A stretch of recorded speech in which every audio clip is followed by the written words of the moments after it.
성경 출애굽기 4장 17절에서 20절까지의 말씀을 드리겠습니다.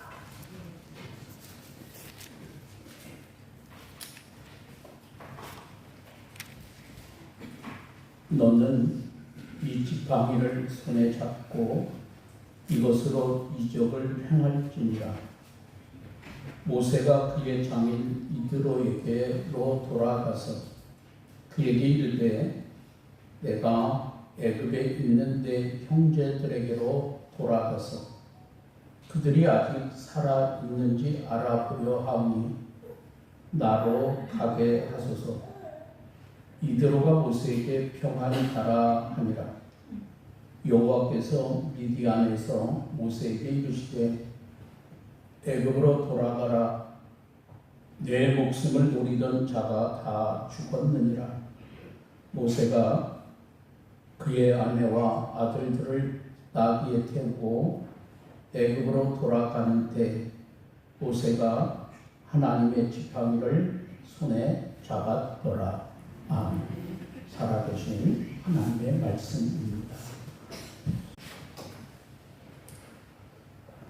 여러분, 모세를 생각하면 먼저 무엇이 떠오르십니까? 지팡이입니다. 지팡이를 들지 않는 모세의 모습은 상상하기가 어렵습니다. 고등학교 시절 단체에 관람했던 영화 쉽게 등장한 모세의 모습이 눈에 선합니다.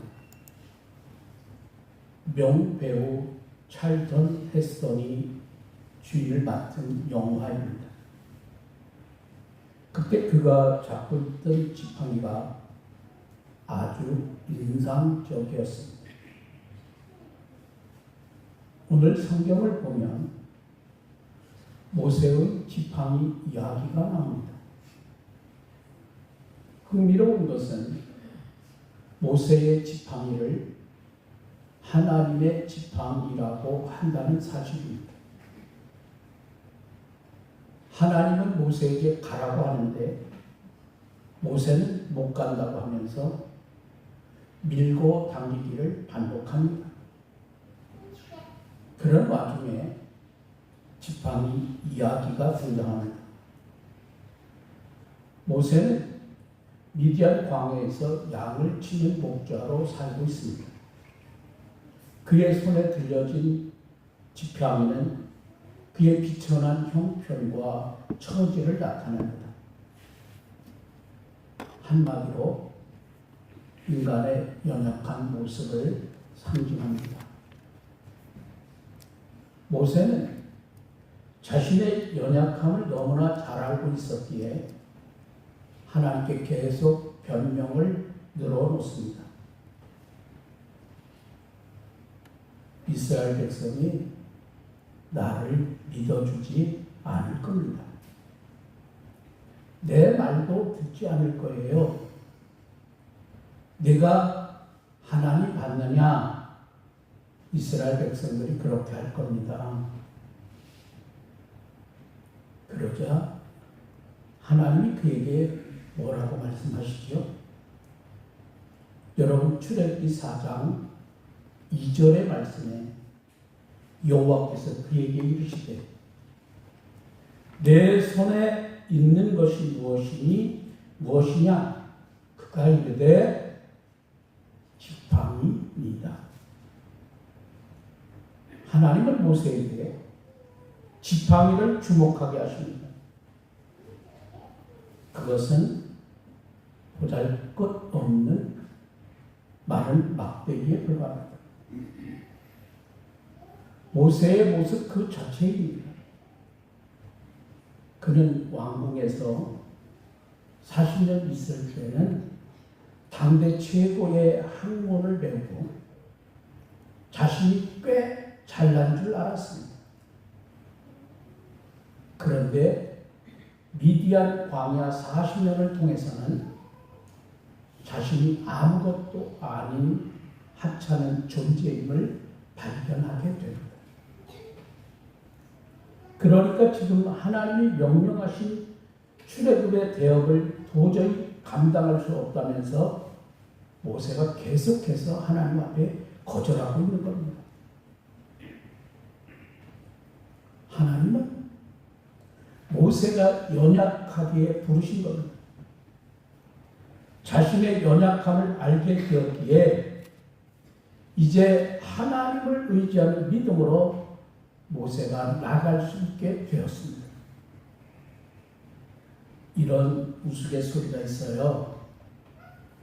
국어를 잘 하려면 주제 파악을 잘 해야 되고, 수학을 잘 하려면 분수를 잘 알아야 한다. 여러분, 신앙생활도 마찬가지입니다. 자신의 주제를 파악하고 분수를 알아야 겸손히 하나님을 바라보게 됩니다. 이게 우리 신앙의 출발점입니다. 하나님은 모세에게 마치 이렇게 말씀하십니다.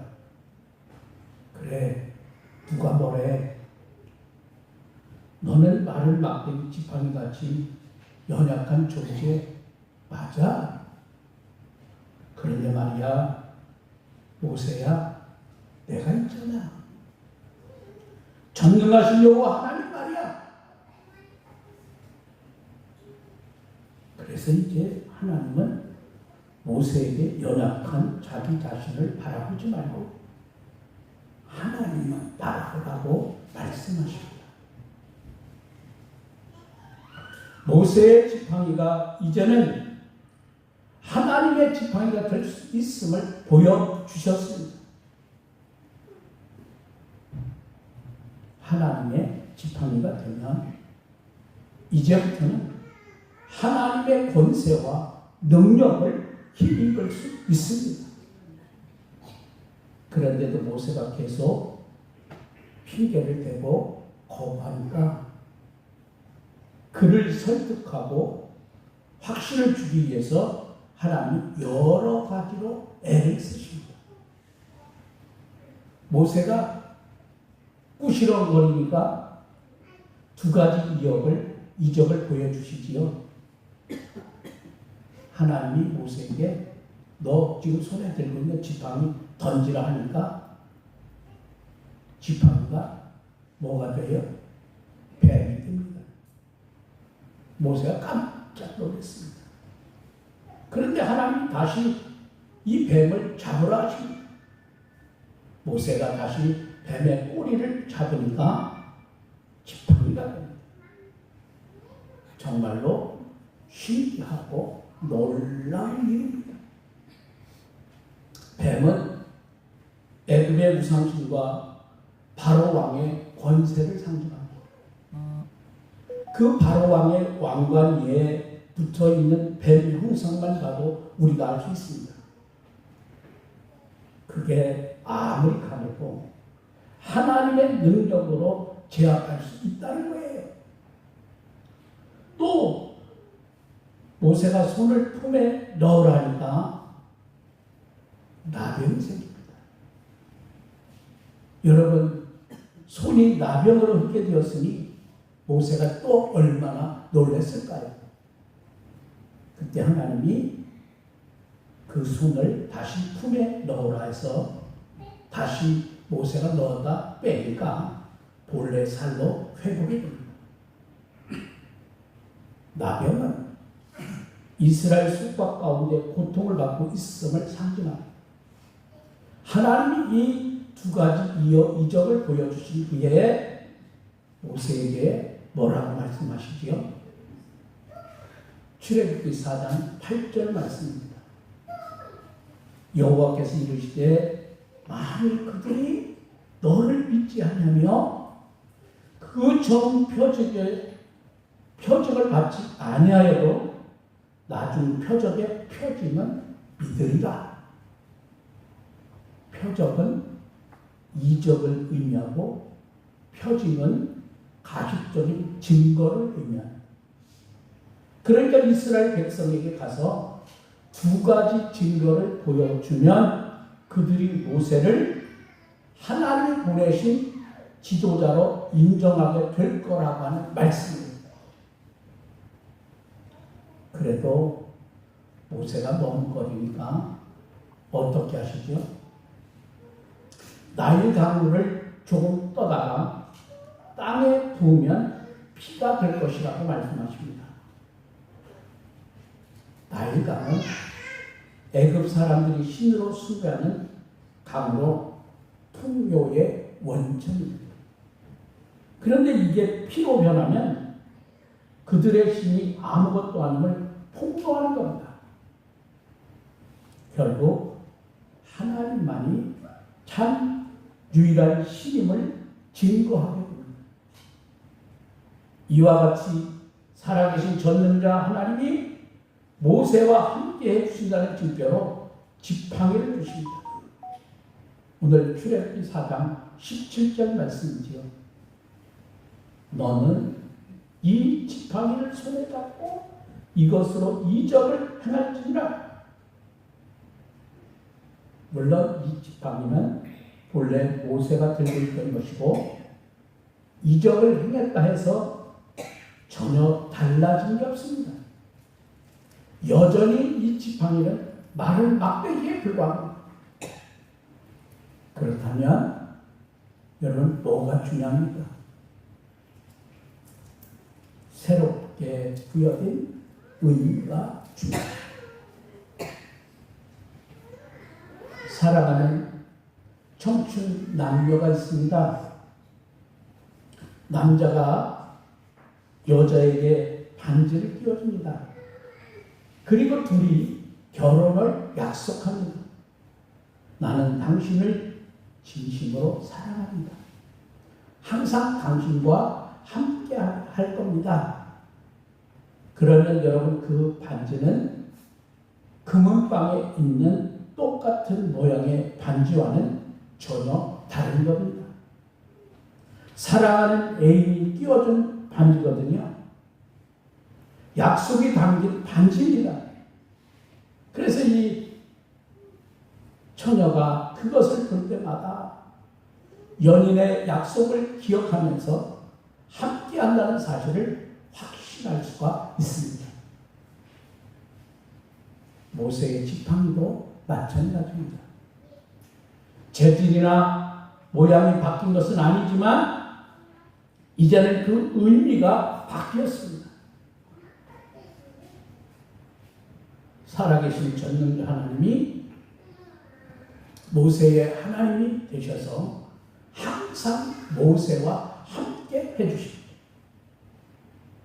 지팡이가 그 약속의 증표입니다. 모세는 그것을 볼 때마다 하나님의 약속을 기억하며 하나님의 인계와 동행을 확신할 수가 있었습니다. 이제 그런 의미에서 모세의 지팡이가 아니라 하나님의 지팡이입니다. 여러분 4장 20절 말씀에 보면 이스라엘을 구원하는 사명을 감당하기 위하여 애굽으로 출발하는 모세의 모습을 우리가 볼 수 있습니다. 모세가 그의 아내와 아들들을 나귀에 태우고 애굽으로 돌아가는데 모세가 하나님의 지팡이를 손에 잡았더라. 겉을 보면 초라한 모습이지만 영적으로 보면 위대한 모습입니다. 모세가 왕궁에서 혹시 바로 왕이 되었더라면 그 손에는 황금 지팡이를 들고 있었겠지요. 그래봤자 세상 나라 왕의 권세에 불과합니다. 그러나 모세는 영적 권세를 가진 위대한 모습입니다. 여러분 왜 그럴까요?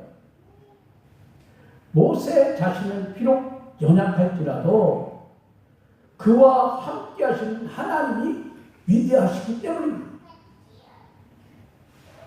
모세가 지팡이를 잡고 있지만 사실은요, 하나님이 지금 모세를 붙잡고 있는 겁니다. 이제 모세는 혼자의 몸이 아닙니다. 살아계신 하나님, 전능하신 하나님이 그와 함께 하십니다. 그를 통해 무한한 하나님의 능력이 나타납니다. 그가 지팡이를 들면 엄청난 홍해가 갈라지고, 그가 지팡이로 반석을 치면 생수가 솟아 터져 나옵니다.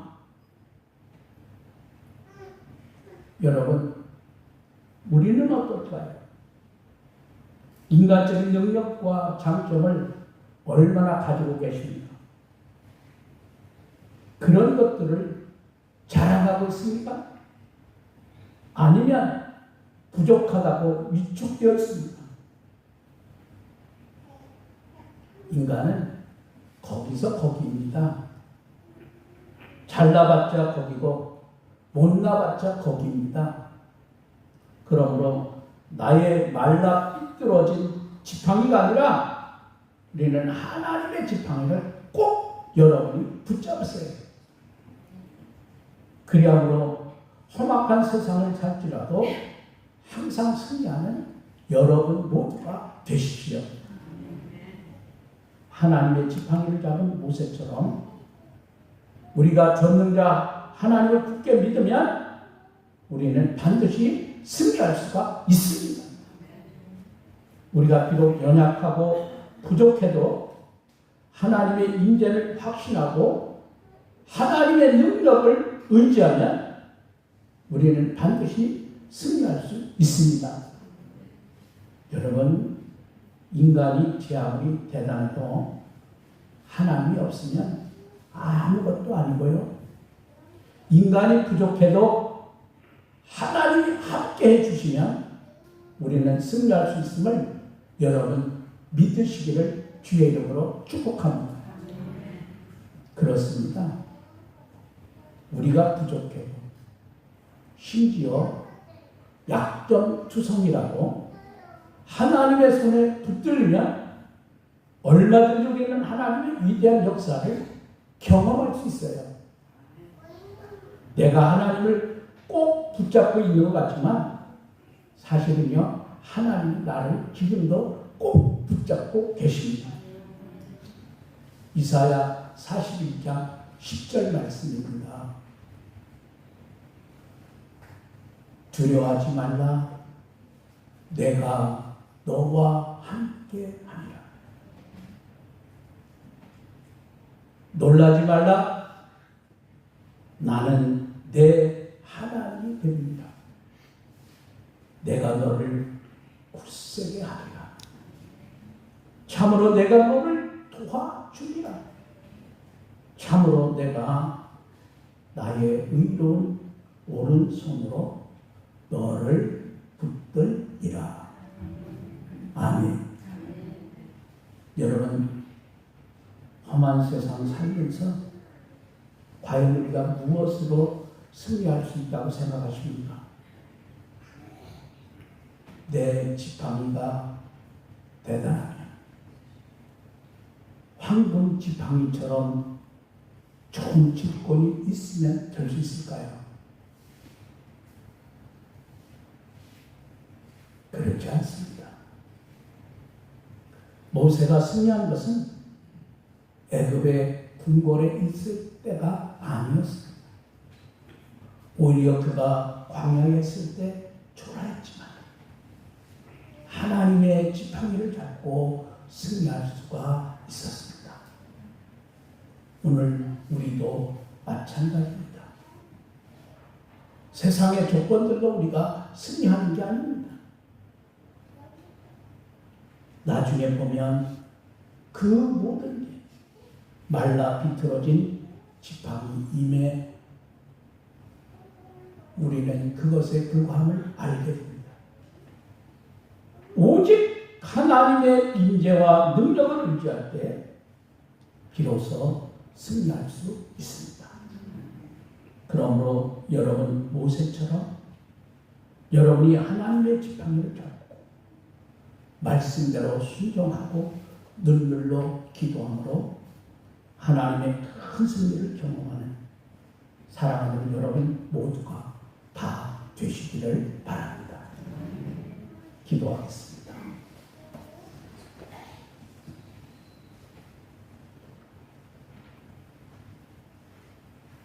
모세가 바로 궁정에 있을 때는 세상적으로는 성공한 것 같고 편안한 것 같지만 하나님의 능력은 없었습니다. 미디안 광야의 생활을 통하여 자신의 약함을 깨닫고 이제는 세상의 권력을 의지하는 것이 아니라 하나님의 능력을 의지하고 믿음으로 나갈 때 모세의 마른 지팡이는 마른 막대기가 아니라 하나님의 지팡이로 능력 있는 지팡이가 되었습니다. 그 지팡이로 어마어마한 홍해를 가리킬 때 홍해가 이끼처럼 갈라졌습니다. 반석이를 가르칠 때에 샘물이 용수순처럼 솟아올랐습니다. 모세에게 찔러질 때는 힘없는 마른 막대기와 같았으나 그 지팡이에 하나님이 함께 하실 때 이제는 모세의 지팡이가 아니라 하나님의 지팡이가 되었습니다. 오늘을 살아가는 우리들이 세상적으로 볼 때는 약하고 쓰러지고 작은 바람에도 넘어지기 쉬운 우리의 존재이지만 그러나 우리에게는 하나님이 모세와 함께 하셨던 것처럼 하나님의 능력이 우리와 함께 하셔서 믿음의 사람으로 승리의 사람으로 승리하도록 은혜를 베풀어 주시는 줄로 믿습니다. 오늘의 주신 말씀을 기억하고 우리 자신을 돌아보며 하나님 앞에 믿고 맡기고 기도할 때 하나님은 우리에게 승리의 삶을 살아갈 수 있도록 은혜로 함께 하실 줄로 믿습니다. 오늘의 모세의 지팡이의 이야기를 통하여 우리 자신을 돌아보고 믿음의 거부들이 되어 하나님께 크게 영광을 돌리며 하나님이 주시는 은혜로 승리하는 우리 모든 성도들이 되어지게 하옵소서. 우리를 언제나 사랑하시는 예수님의 귀하신 이름으로 기도합니다. 아멘.